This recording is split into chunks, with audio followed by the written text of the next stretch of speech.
Yeah, cleared that. Hey Geocaching Network, my name is Jason, also known as GeoDudez here on YouTube. I've been doing geocaching content for about 4 years now, but actually my first geocaching I could take you all the way back to about 2003. I had some family events to attend to and visit family in New York where my uncle decided to introduce the sport of geocaching to me and my mom. And there back then, you didn't have cell phones, you could just pull right up all the information. You had to carry paper, so imagine carrying a GPS and the paper with the information of the cache, what type of cache it was, terrain, the information, the hint. You make sure you got to hit the decrypt button when you print it so you knew the hint if you needed to have that. Now, when I tried it for the first time 15 years ago, I thought it was instantly going to be a cool thing to try out, so I did it when I came back home to Phoenix here. And I did it for a few years after that, but obviously being in high school and on top of having a job and then preparing for college by then, a few years later, it just wasn't, I guess, kind of being kept up to where I was doing it as regularly as I would be doing now.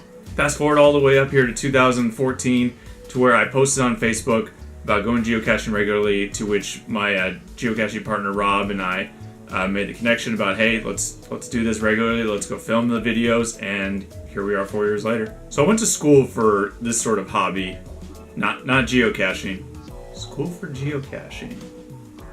I went to school for film, and from then I always had a passion for videotaping anything and everything, whether it was family events, just hanging out with friends, and doing, road trips, to, making short films and creating a story with a video.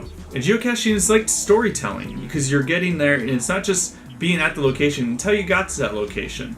It's how you look for the cache, and you're at ground zero, you're hunting for it, and it's the conclusion of finding it, and what's inside of it, if it's a larger size cache, and, the happy ending, I guess you could say, of, hey, we found the cache today, guys.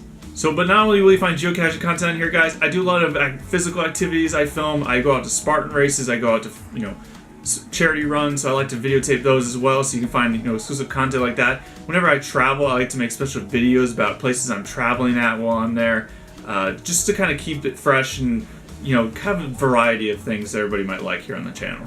Not only is finding geocaches fun, but I like to hide caches as well. Here you might find some tutorial videos you might be interested in where I create caches of stuff that you might necessarily think of making a cache out of. Making like caches out of old juice jugs or VHS tapes, or, right now I got some special projects I have in the works for caches, and should be some good ones coming this summer, hopefully, to hide up north. I say up north because I probably have hid the most caches up near where my parents' cabin is, up north, where I do a lot of my content, especially in the summer months, because Arizona summers are, a challenge in itself. So expect a lot of, northern Arizona geocaching as well. So I hope you guys will come with me on my adventures of geocaching and just traveling in general, and enjoy my content. If you will, hit the subscribe button down below, and you won't miss any geocaching adventures. And we do what we always do: crush the cache.